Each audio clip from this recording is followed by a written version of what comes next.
We start in Apache Junction, where a police officer is in critical condition after being shot by a suspect this morning.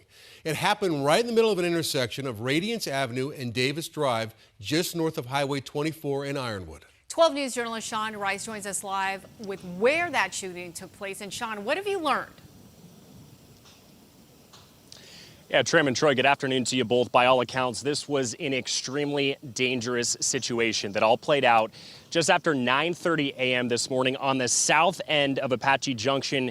This is in a community called Radiance. This is a relatively new community with many of the homes here still in the process of being built. This officer-involved shooting played out here behind me in this intersection where you can still see detectives investigating exactly what happened. Apache Junction police say a single officer was involved in a shootout in the middle of this intersection with a suspect. Both the officer and that suspect were injured and are both being treated for life-threatening injuries. Now, according to Apache Junction police, a man in his 30s who was driving this white Tesla as seen from above by Sky 12 was brandishing a gun out of his window. It was about a mile north of where this shooting took place at the intersection of Ironwood and Ray Avenue. When an officer initiated a traffic stop, police say the man got out of his Tesla, began to run on foot towards this new residential community. I'm told the officer gave the suspect multiple commands to drop his gun and surrender. Those were commands that were ignored by the suspect. The officers then tried to use less than lethal force, but I'm told that did not gain his compliance. That's crazy. That's a lot of restraint. So you already get a call that he's brandishing a weapon, so you know he's armed and dangerous. Now he's running and not obeying any command. And then you try to use less lethal force. I'm all for it. Hey, good on you, officers. You tried to take this man down. Maybe he was having a mental break, but that's a lot. That's something that a lot of people don't get when they messing with the cops. That's the luxury that this man, he's lucky he's still alive. At that point, police say an exchange of gunfire ensued. He brandished his firearms and fired at police officers. They returned fire, striking him, as well as one of our officers was struck by his gunfire towards us. That officer was transported to the hospital in life-threatening conditions, and the Damn, hold on, officer. Hold on, we're praying for you. Subject that shot at the officers was also transported for his injuries. That suspect, of course, immediately taken into custody. He is said to be undergoing surgery at a hospital in the valley in an attempt to save his life. The Apache Junction police officer, I'm told, has been with the department for 3 years. At this time, we do not know the names of the officer or the suspect involved. I'm told that is information we should not expect to receive until tomorrow.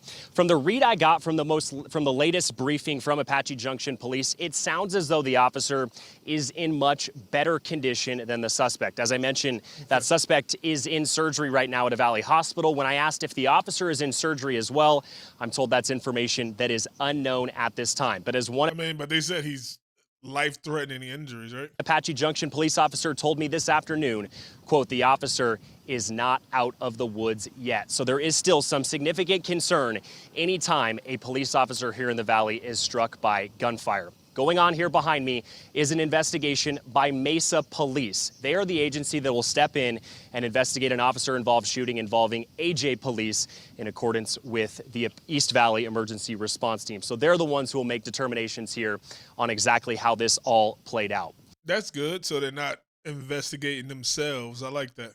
Another police department comes in and see whatever. Hey, y'all, we love y'all. Y'all part of the Blue Shield, but y'all did this wrong or this wrong. And there's none of that pressure to, hide stuff because they're two different police forces. Right now, we are waiting on more information from Apache Junction Police on the condition of the officer, as well as whether or not that suspect will survive. So be sure to stay with 12 News as you receive that information. I hope that man okay, too. I know a lot of people are like, we don't give a hell what happened to the police officer. What happened to the guy who did it? Let me see something.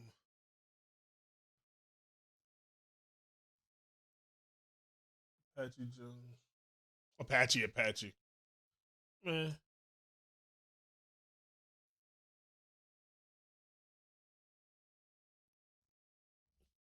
Apache. See anything more came out? That was pretty recent, yeah. So nothing more recent than that in the last 36 But first, we begin with that Fox 10 News alert in Apache. cover are right here in Fox 2. The Skies was able to capture some video. We don't know too much about the details right So we don't know if that's an officer or a guy. Like this dude's. now. We do know that an officer was hit, and we also This might be a different officer. This guy, they don't look like they're in a rush, but his hands might be on it. But I don't know. know that that suspect Maybe that's somebody else. I don't know if that's the suspect, but it ain't look like they were in that much of a hurry. But maybe if it was a suspect, maybe they wouldn't be. But let me know what y'all think, cave dwellers.